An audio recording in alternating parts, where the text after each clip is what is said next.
Au Salon de Milan, il y a aussi une zone dédiée à l'innovation. Et là, nous sommes chez AEH Industrial Solutions.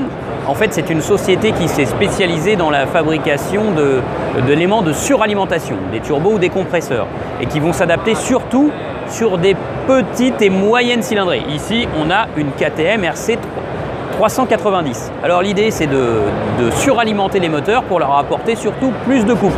Alors en fait, l'idée, c'est d'apporter plus de couple et un petit peu aussi de puissance en supplément. Voilà, ça c'est sans doute une solution d'avenir parce qu'on se dirige vraiment vers le downsizing. On vous en reparlera sur Motostation. Nous sommes sur le stand Giovanni De Troia, en fait une entreprise qui porte le nom de son concepteur tout simplement et qui travaille sur le développement d'une visière pare-soleil de casque à commande vocale. Alors ça nous donne l'occasion de travailler notre accent italien. Visiera casco. Visiera casco.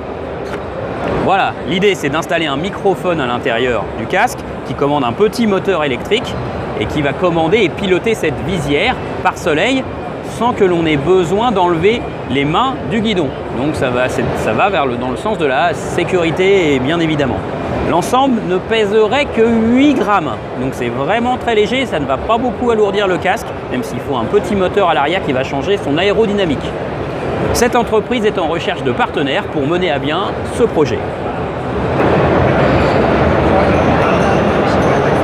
Alors sur la partie dédiée à l'innovation, au stand EICMA de Milan, on peut découvrir l'entreprise Help3D.it, qui est une entreprise italienne bien sûr, et qui travaille avec des imprimantes 3D. Alors les imprimantes 3D, c'est un peu l'avenir, c'est déjà des solutions qui sont appliquées, on l'a vu sur le proto de la KTM 790 Duke. Alors vous voyez, vous avez une imprimante 3D et de cette imprimante 3D, on peut sortir certains éléments, par exemple des tés de fourche comme ceci. Voilà, il y en a de toutes sortes. Alors ce ne sont pas des tés de fourche que l'on peut monter sur la moto, ils sont très réalistes en termes de dimension, en termes de volume, mais ça sert comme un élément prototype et ça peut remplacer le fait de fabriquer des moules ou de fabriquer réellement cette pièce avec un moule.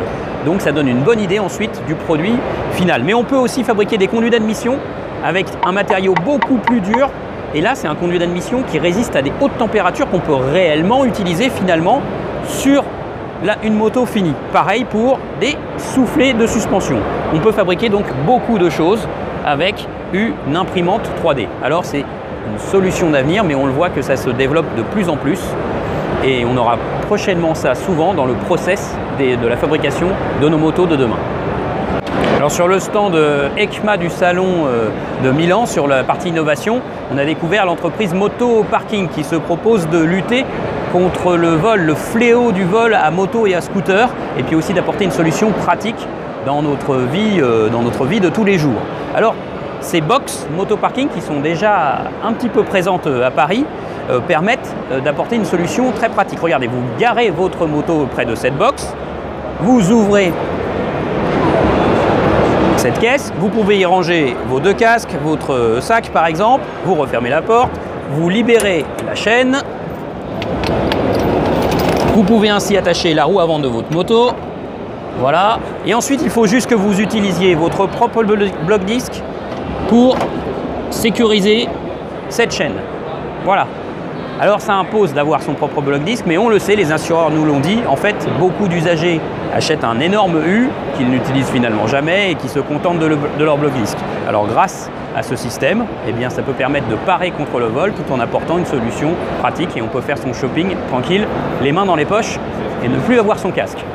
Alors la box en elle-même coûte 2100 €, mais son prix peut baisser si jamais on en commande plusieurs, bien sûr, c'est en fonction du volume. Et puis pour le financement, on peut aussi passer par la publicité puisque la box est prévue pour avoir de l'affichage, des zones libres pour l'affichage. Donc ça peut considérablement réduire son coût.